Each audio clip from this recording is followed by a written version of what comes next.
I remember growing up, the way I was first introduced to the X-Men was the animated series, and I absolutely loved it. And then, of course, my parents got me the animated Adventures, which was based off of the cartoon. But I remember my friend reading the main X-Men line, not Uncanny, but the 92 version that had just recently come out during that time period. God, that makes me feel old.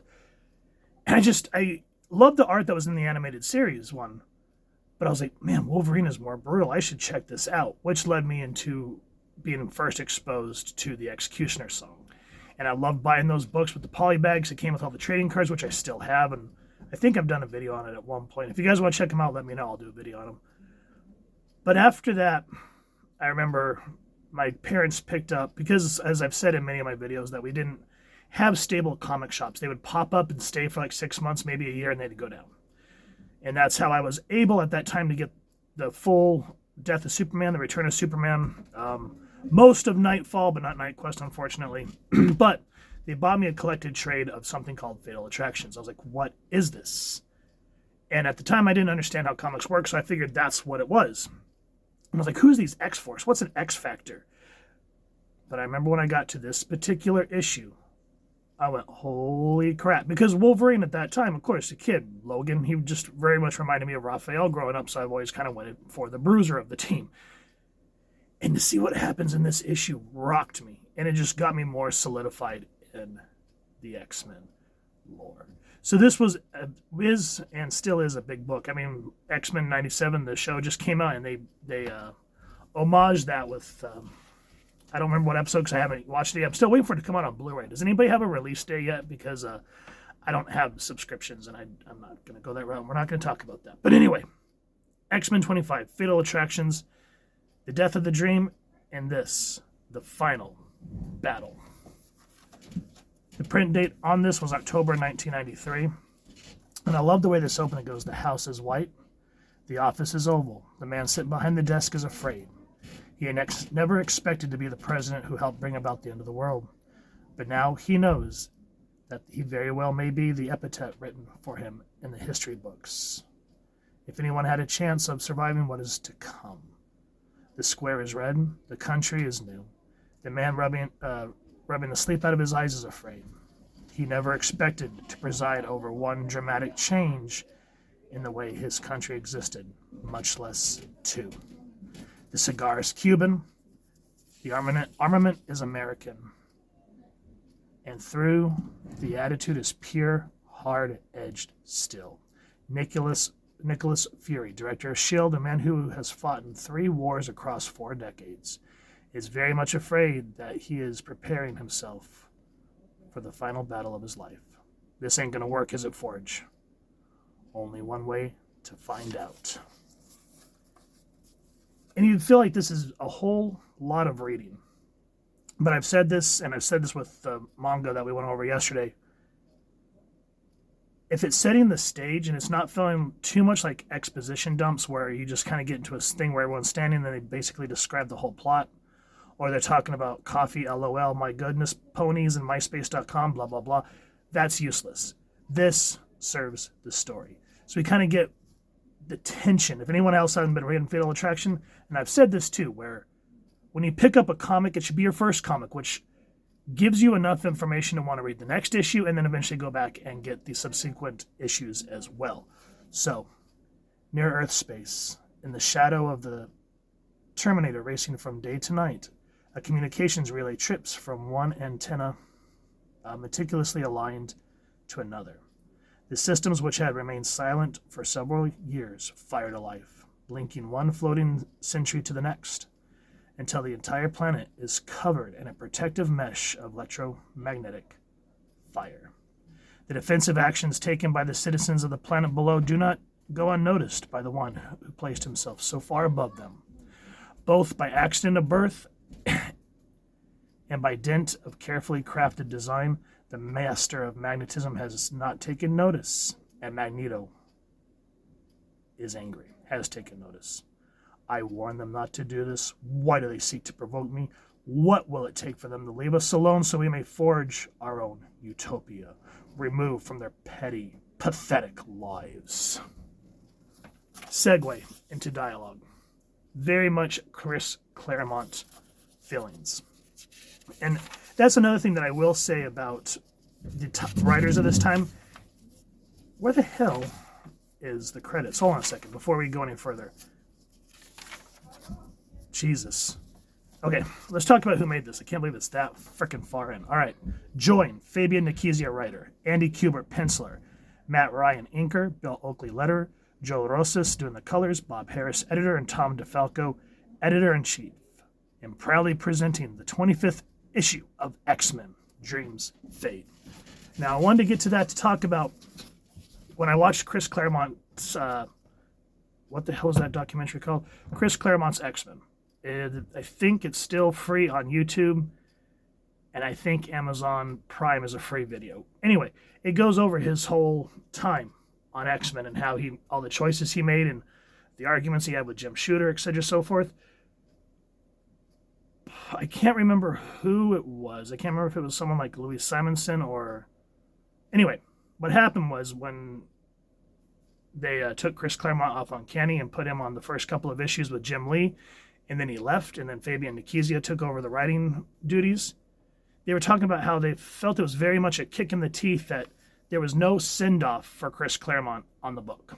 Like, no one said, hey, this gentleman has been writing X-Men for 10 plus years. All the stories that have molded, your childhood, your your writing craft. They didn't give him anything, and they all thought that was kind of lame. However, I say that to say this, is the people that came after Claremont, like if you read John Byrne's Alpha Flight, Fabian Nicieza, even Scott Liddell, who took over writing duties for many years after, you could see how much Chris Claremont, what's the word I'm looking for, inspired them in their writing. Because everyone always said that Claremont was wordy. And at times I can agree. John Byrne was the same way. But those two, Claremont said in the Untold Tales Phoenix book that we went over there, him and John were talking about how it got to the point where they couldn't really tell which was which, like who started the plot, because they were so working together.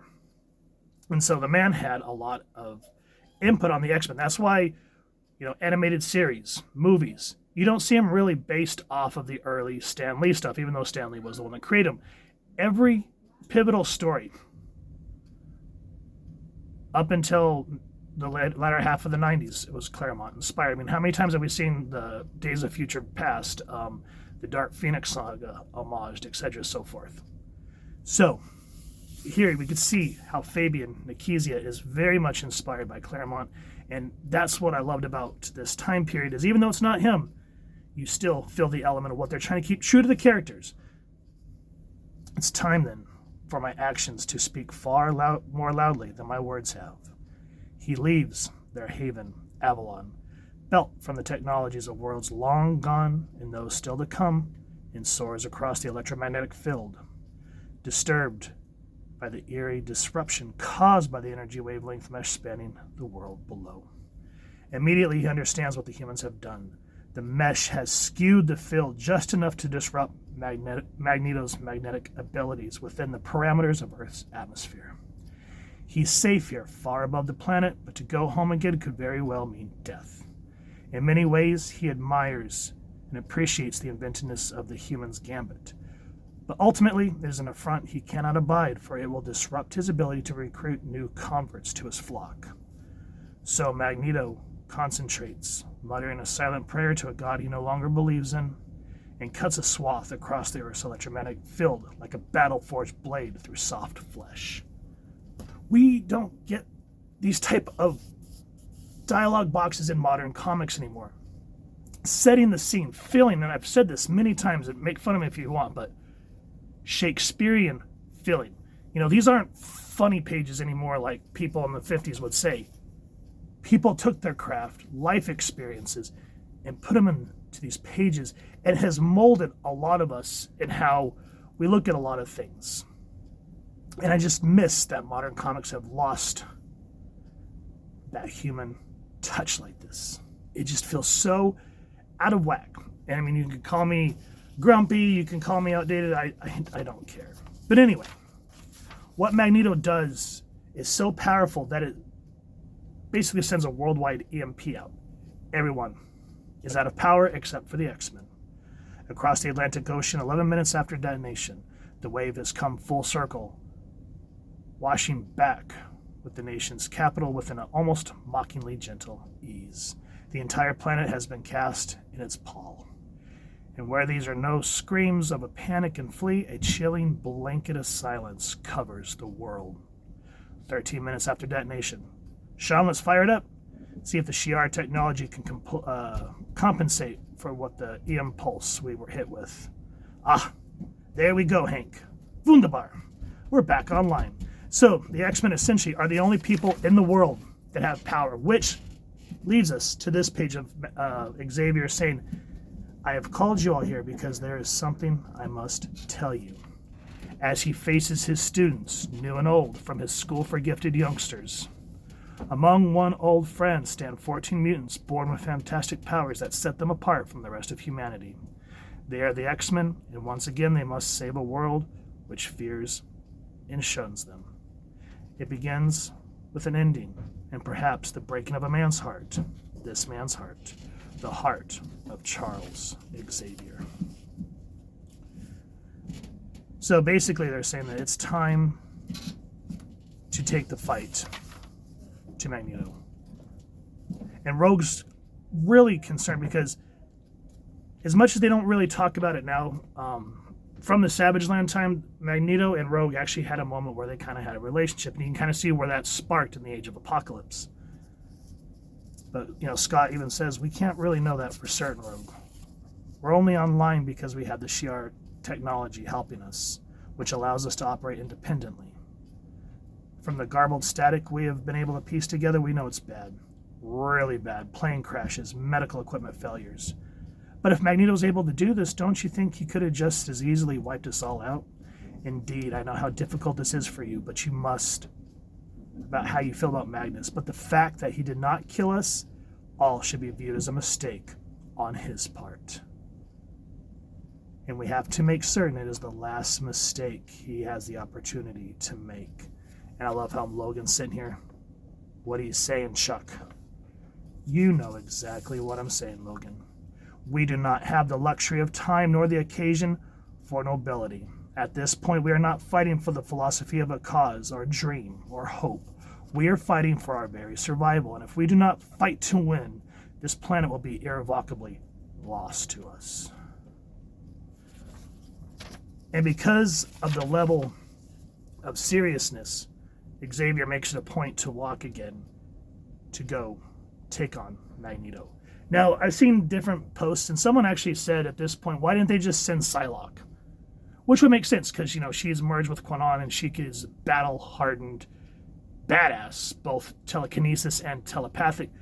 But as you go through, Magneto has to face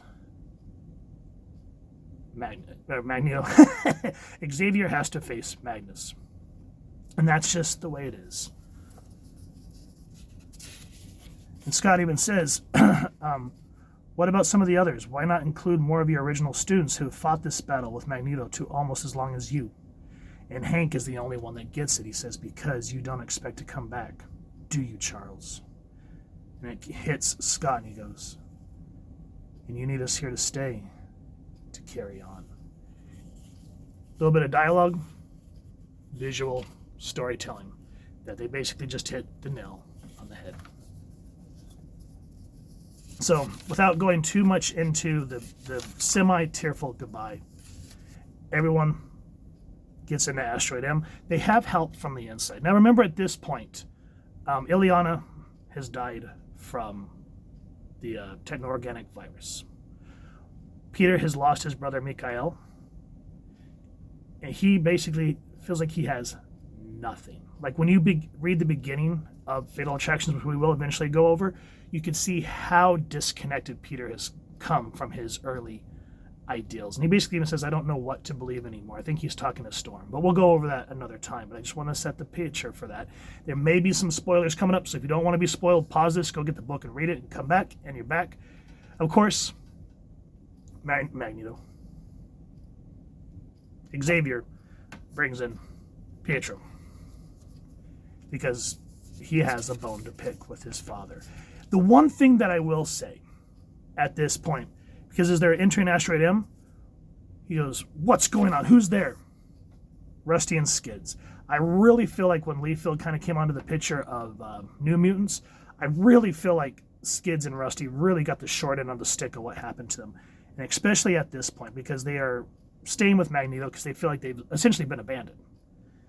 And they go, "We're here by choice, Wolverine. For the first time since we met all of you, we feel like we can achieve the dream you X-Men keep preaching about. Rusty, how?" And this hits Jean because, they were initially stewards, I believe, of X-Factor. And Jean says, "Rusty, how? By separating yourselves from the very people you have to learn to accept us before peace will ever occur?" And before Jean can even get an answer, you can see how on point Xavier is with this. He goes, "I'm sorry, children, but we simply do not have the time to debate the matter. Charles, you force them to sleep. I scan their minds, Jean. I cannot determine if they were acting of their own free will or not. So you acted for them. How unlike what Magneto or Strife did to them." And I just really feel like those two characters got the shit end of the stick. But anyway, jumping along, I don't want to give too much away because there's so much tasty goodness in this book to read. Magneto finally figures out what's going on and he goes, "Has what happened, Charles, offered them a better option than any of you ever could hope to? That is all I've done. I have offered them hope and truth, opportunity and accomplishment. And I will continue to do so for all mutants who I deem worthy. And I will not let the X-Men stop me again." And this battle is heartbreaking. We see Magneto going up against his own son, the woman he secretly loves, longtime friends. Even, I think it was, I don't remember what issue it was that we went over when Magneto relifted the Leningrad. It might have been issue 1. When Wolverine first slashed at Magneto and he's sitting there at Asteroid M in Avalon and he's like, how could Wolverine do that? Who I've shared battles and meals with. And you can just hear his heart breaking and becoming more cold. So from the first issue of the 90s X-Men #1 to here, you can see the accumulation of how Magneto wanted to be alone, but what has provoked him, making him essentially a tragic hero. But again, spoilers if you've never read 25. So I'm going to reveal this just because this is such an important, iconic scene. Magneto says, "I cannot allow you to betray me, Pietro, to become my Judas. And so, as painful as it must be for you, you must be sacrificed for the good of our people. My son must be slain." We see Wolverine come in. "Sorry, Maggie. That ain't going to happen. Wolverine, no. Jean, you must seize this. It is the key." Magnus is feeling that his children always betrayed him. So what they're doing is, while everyone's battle-wearing him down, Jean and Magneto are trying to dredge up all the painful memories to try to wear him down. But it has the adverse effect. So while they're trying to do this and dredge up all these memories, Logan slashes. Hesitating again, Mags, big mistake, because here's where I show you how well I learned our little dance. Oh, Logan, what have you done? Game's over, bub. Any man who'd try to kill his own son deserves no less, so don't look so surprised after all. Ain't it what you would have done?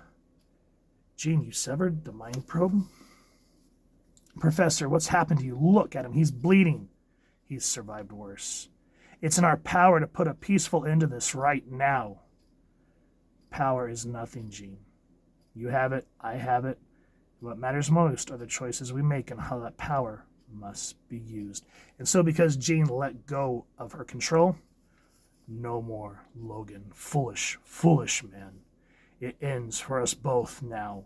Our long association, my most visceral enemy, my most respected foe, is over. Magnetic fire courses through Wolverine's body. And it begins with a small tug, an almost gentle pull, a harder yank, and then a retching tear. Logan, oh Lord, Magnus, for the love of God, don't do this. Now play the insolent. Now plunder the gods' privileges and give them to creatures of a day. What drop of your sufferings can mortals spare you? We are all but bit players in a tragedy far larger than any of us, a tragedy called life, Logan. But today, for you, perhaps for me, the curtain falls and the play is finished. Wolverine doesn't scream. Indeed, he doesn't even have time, as the adamantium, which long ago was bonded to his very bones, is destabilized on a molecular level, ripped from its moorings and forced through his open wounds, erupting outward like water bursting through a dam.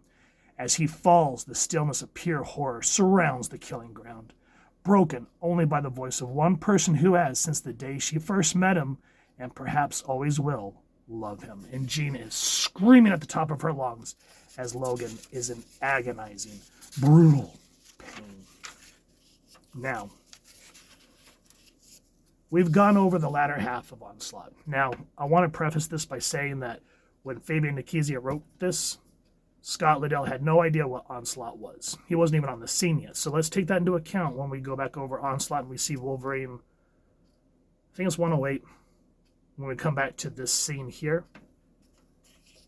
Because basically Charles says, billions of lives need saving, Magnus. We came here to decide to sacrifice our own so that those lives may be saved from your misguided wrath.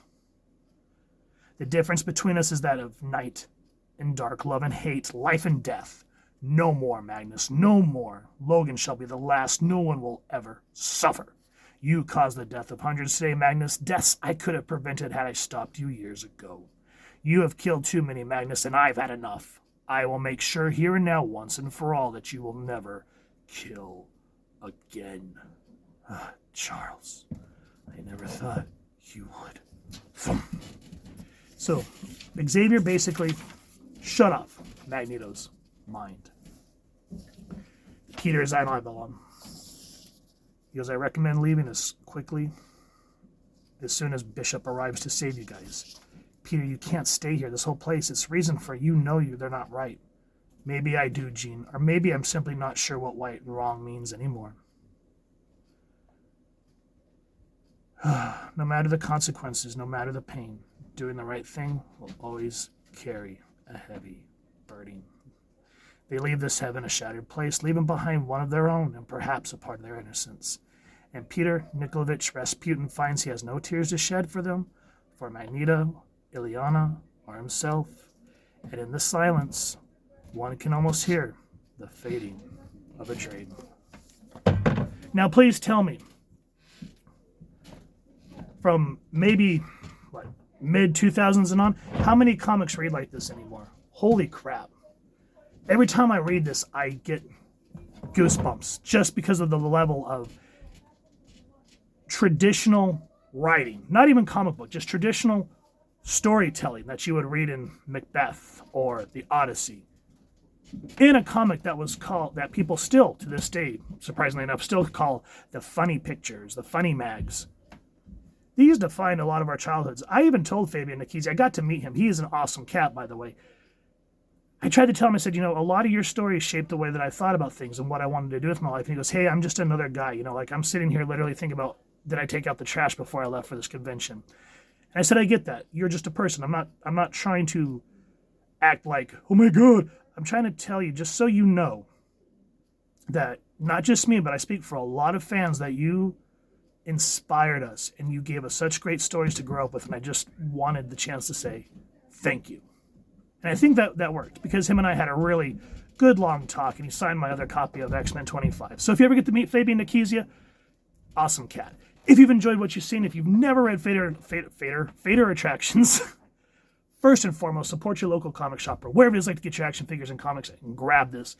This is another one of those pivotal X-Men moments that any X collector needs to have. If you've enjoyed this review, really would appreciate if you take a moment to like, share, and subscribe. Helps the channel more than you could possibly know. And if you don't mind hitting that fancy little X bell, next subscribe, that way I get to upload content, you guys get notified, come to the channel, and I love to talk with you on hearing your thoughts and feedback down in the comments or the socials, which I'll make sure the links down in the description. So with all that said, hope you all continue to have an absolutely amazing day reading, and happy hunting.